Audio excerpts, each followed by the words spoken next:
Madam President, thank you very much. I come to the floor today as we debate really difficult, challenging, and serious issues. I'm reminded that I didn't seek to be a United States Senator to do what we have been doing month after month, mostly spending each day dealing with confirmations and nominations. These issues that we are debating and will ultimately vote on this week have consequences well beyond the things we have been normally dealing with in the United States Senate. Secretary Gates, a fellow Kansan, warned of government's dysfunction at a moment in history in which he argues our nation, quote, confronts graver threats to its security than it has in decades, perhaps ever. I agree with this assessment. We live in a dangerous time and a very dangerous world. I underscore to my colleagues the importance of doing the work we are elected to do. Americans will be directly impacted by our decisions, but so will our adversaries and our allies. The United States must be a steadfast and reliable partner in the midst of so many dangers that threaten our nation's peace and prosperity. The dangers are certainly to the other people within the world and other nations, but what we are dealing with are threats to our own national peace and prosperity. The national security crises abroad are challenging and they're ever increasing. China is rapidly modernizing its military with the goal of being ready to invade Taiwan by 2027. Putin continues Russia's aggression in Ukraine, putting strain on European allies and on food supplies around the world. Iran is providing support for terrorism that is attacking our ships and bases and killed 3 service members last month. Hamas has stated its intent to wipe Israel off the map, even saying the terrorist attack on October 7th was just the beginning. North Korea's expansion of its nuclear arsenal places risk to us here in our homeland. In a joint Fox News op-ed that I penned with former Secretary Mike Pompeo, we stated this: the preservation of freedom requires enormous efforts. Indeed, liberty demands the marshaling of every resource necessary in its defense against those who would see it destroyed. Putin has chosen to pursue the reconstitution of the Russian Empire according to his own warped vision of Russian history. And he's made it clear that he has aspirations beyond Ukraine and that he views NATO as Russia's enemy. And under Putin's leadership, Russia has increasingly collaborated with other nations who oppose us: Iran, Syria, our most powerful adversary, Communist China. Allowing the war in Ukraine to fester will only prolong and deepen the instability already wrought, and it puts at greater risk 100,000 U.S. service members defending NATO's borders, including those from Fort Riley, Kansas. It is in America's national interest to assist Ukraine in repelling Russia's invasion. I thought about wearing a tie the color of Ukraine's flag. We see those every once in a while. And I thought to myself, that's a mistake. While this has something to do with Ukraine, this is really about America, about the United States of America. We are doing what is necessary for our own well-being and our own preservation. Ending the war on terms favorable to Ukraine will leave Ukraine and NATO's front in a stronger and better position to deter further Russian aggression. By treaty, by NATO agreement, we have no choice that should Putin take the next step and invade a NATO member country, we will not just be supplying aid, but we will be supplying military young men and women. Allowing the war to continue is damaging allowing Ukraine to not be successful is damaging our own security and well-being. We must project strength. Failure to do so undermines our credibility, and that resonates around the globe. A large majority of the funding provided in this legislation to Ukraine, this legislation that says it's to Ukraine, has really been directly injected back into the United States economy. This bill provides $35 billion to replenish American stockpiles and develop and produce and purchase American-made weapons. This is not a blank check for Ukraine. It's not a blank check for Israel. It's not a blank check for Taiwan. There's nothing free about this. We're spending a lot of money. It is hugely expensive. However, in the absence of spending this money, we're going to be spending more later as the world continues to crumble. There is no path forward for Ukraine. There is no path forward for other countries that are looking for a brighter future if the United States is disengaged from the world. I wish it wasn't true. I remember the first graduation speech I gave as a new member of Congress was to a small town in west central Kansas. And I said, growing up, all we paid attention to was the price of grain at the grain elevator. What we had to know and what affected us in our lives in rural Kansas was something very local. I wish it was still that way, but we have no alternative. We must engage in the world to protect our own selves. It isn't free, and it's spending a lot of money, but it is less expensive than the alternative. The price tag is overwhelming. The debt is damning to the future of our nation. But in the absence of taking a stand now, we have to take a stand tomorrow. And that stand will be even more costly. The disastrous, chaotic withdrawal from Afghanistan, one of the saddest days or few days of my life, certainly in my life as an elected official, was watching the way things unfolded there. Certainly was damaging to people who were there, but it's also been damaging to our country in huge and significant ways. The whole world watched as a void in leadership resulted in the death of American service members and stranded thousands of our Afghan allies. Those who helped our servicemen and women stranded them behind enemy lines, perhaps to their certain death.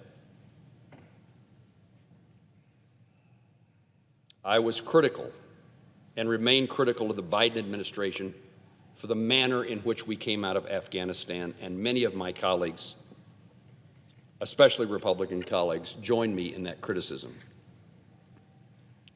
But our failure to support our allies and partners around the world is a replication of what happened and what we did, what we didn't do when we departed from Afghanistan in such an unthoughtful and haphazard way.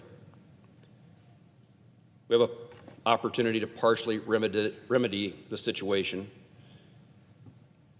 by passing legislation to protect those Afghan citizens who helped save the lives and promote the success of American service members. As we debate how to proceed in this National Security Supplemental, I'd take this moment to remind my colleagues of the importance of a bill, the Afghan Adjustment Act, as we seek to attain a vote on an amendment to this bill to assure that those Afghan allies are not forgotten. As Kabul fell to the Taliban, and while I can certainly see the importance of this to those Afghans, this issue comes to me as a member of this body who spends and devotes time to our veterans, to our military men and women, and our veterans extended the creed, "Leave no man behind." as they help their Afghan partners flee to the United States for safety. I don't have the ability to undo what the Biden administration didn't do or what it did. I don't have the ability to change the outcome of their inept ability to lead on a global stage and defend the country. But we, as members of Congress, we can rein them in or push them in a certain direction. The reality is the decisions made by the administration in Afghanistan have come back to haunt us. We sent a message to the world. In my view, it's the same message we would send if we fail to pass the emergency supplemental, hopefully as amended. The administration continued its inaction at the border, and it's terribly frustrating. This administration has many tools it needs to improve the situation at our borders, and particularly our southern border. I'm disappointed we couldn't move forward on border policies as part of this package and to mandate the president to enforce the law. But it turned out there was no path forward on the border deal that would get the necessary votes in the Senate. And we wanted to succeed in having a border provision that not only worked, addressed seriously the problems on our border, but we also wanted to send a message to the House of Representatives that it's a piece of legislation that they could support. And unfortunately, we never got there. Senator Lankford demonstrated leadership. He did what he was asked to do. I'm in those meetings in which we talked about having a border provision of serious and significant magnitude before we move forward with help to any other country. I continue to believe that that is the right course of action, but now it doesn't seem to be a course that we are able to succeed and put into effect. It will take a different Congress and a different administration. Kansans are right to be upset when their government does not enforce the laws, and they're right to be upset when we spend too much money. I'm reluctant, as many of my constituents are, to spend more or to engage further in the world. But while I and many Kansans are angry and frustrated, our enemies abroad are on the march. There's not a day goes by but what I don't worry about what is happening elsewhere, and not so much about what's happening elsewhere to people who are there, but what happens in our own country if we don't deal with those circumstances today. It's always easier, I suppose, to look the other way, but often when we do that, the end result suggests that we should have looked right in the face of the problem and taken it on. Our enemies are on the march. I try never to use my membership of the Senate Committee on Intelligence to say I know something that nobody else knows. Certainly want to never suggest to Kansans that I know something that they don't know. I trust their judgment and believe in them. But China, Russia, Iran and its proxies, North Korea, are collaborating to weaken, to harm, and to attempt to make the United States abandon its leadership role. There's some morality to the decisions we make here, and I suppose there's an argument that can be made about the morality both ways, regardless of what we do. Morality, there actually is a right and wrong. I think we forget that in our country. Some things are right and some things are wrong, and we try to finesse so that we never have to make the decision about which ones are which. I suppose right and wrong comes from really your soul, who you are as a person, how you grew up, what your parents taught you, what you learned in church or synagogue. I care about how my constituents feel. I indicated to my colleagues recently that we spend so much time doing next to nothing here. Why do you take me away from my family? And why do you take me away from Kansans, where I love to be? I'd always prefer to be in Kansas. But ever so often, there are issues that come before us that seem to be ones that explain why we are here. This is one of those moments in which we're finally escaping the drudgery and dissatisfaction of doing little. When I came to the United States Senate, I was welcomed here by the then Majority Leader, Harry Reid. Senator Reid was polite and pleasant to me, and always was. But on that day, on the first meeting as a new senator here on the Senate floor in that well, he said, "Jerry, welcome. How do you like being here?" My response was to Senator Reid, I was really honored that Kansans gave me the chance to do this job. But, sir, it doesn't seem like we're ever going to do anything. There's nothing about my life that would suggest I'd be a member of the United States Senate. Nothing in my background, nothing in my family. I wanted to come to the Senate to do something right and to do it well. Senator Reid's response to me was, "Jerry, you just need to understand. We're not going to do anything. You just need to know that." Here I had just worked my way to the United States Senate only to discover that the job description was, let's not do anything. So I've tried from that day to take what Senator Reid said and use the opportunity that I've been given by Kansans to do something right, to do something in cooperation with my colleagues, and to provide meaning for all those days away that me and my colleagues are away from home and family. When this is all over, I think we all want to actually do something that matters. Today, I tell my colleagues, my constituents, Americans, that the challenge we face will not resolve themselves, and the preservation of freedom requires an enormous effort. It's a special place we live in, a special place we call home. And the freedom and position that we enjoy, we too often take for granted.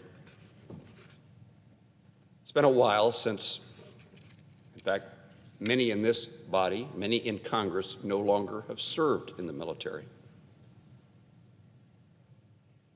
We have begun to forget what that burden of serving means.